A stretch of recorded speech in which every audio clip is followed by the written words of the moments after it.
கர்த்தரும் அருமை இரட்சகருமாயிருக்கிற இயேசு கிறிஸ்துவின் ஈடு இணையில்லா நாமத்தில் உங்கள் யாவருக்கும் என் அன்பின் வாழ்த்துக்களையும் ஸ்தோத்திரங்களையும் இந்த கால வேளையிலே நான் தெரிவித்துக் கொள்கிறேன். இந்த நாளிலும் ஆண்டவராகிய இயேசு கிறிஸ்து நமக்கு தருகிற அந்த மாறாத வார்த்தை, என் ஜனங்களை ஆற்றுங்கள், என் ஜனங்களை தேற்றுங்கள்.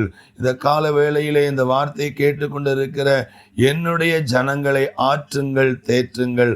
என் ஜனங்களோடு பட்சமாய் பேசி சொல்லுங்கள், அதன் போர் முடிந்தது என்று சொல்லி இன்றைக்கு இந்த யூடியூப் வழியாக இந்த தேவனுடைய வார்த்தையை கேட்டுக்கொண்டிருக்கிற தேவ ஜனமே, உன்னை வேதனைப்படுத்தின, உன்னை வருத்தப்படுத்தின அந்த போர் முடிவுக்கு வந்தது.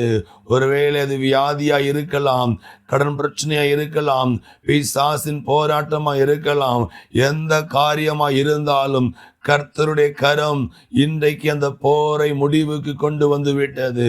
அல்லேலூயா! உன் இருதயம் கலங்காதிருக்கட்டும். கர்த்தர் உங்களுக்காய் யுத்தம் பண்ணிவிட்டார். கர்த்தர் உங்களுக்காய் வழக்காடினபடியினால் உங்களுக்கு விரோதமாய் எழும்பின அந்த போர் இந்த நாளில் முடிவுக்கு வந்து விட்டது. கர்த்தர் யுத்தத்தில் உங்களுக்கு ஜெயம் தந்து விட்டார். இனி உங்க வாழ்க்கையில நன்மையும் கிருபையும் தொடர போகிறது. ஆண்டவர் உங்களோடு அவர் பட்சமாய் பேசி உங்கள் இருதயத்தை ஆற்றி கொண்டிருக்கிறார்.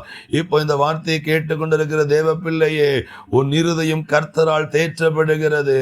உன் போர் முடிவுக்கு வந்தபடியினால் உன் உள்ளம் கலங்காதிருக்கட்டும். நல்ல தகப்பனே, நல்ல வார்த்தைக்கு ஸ்தோத்திரம்.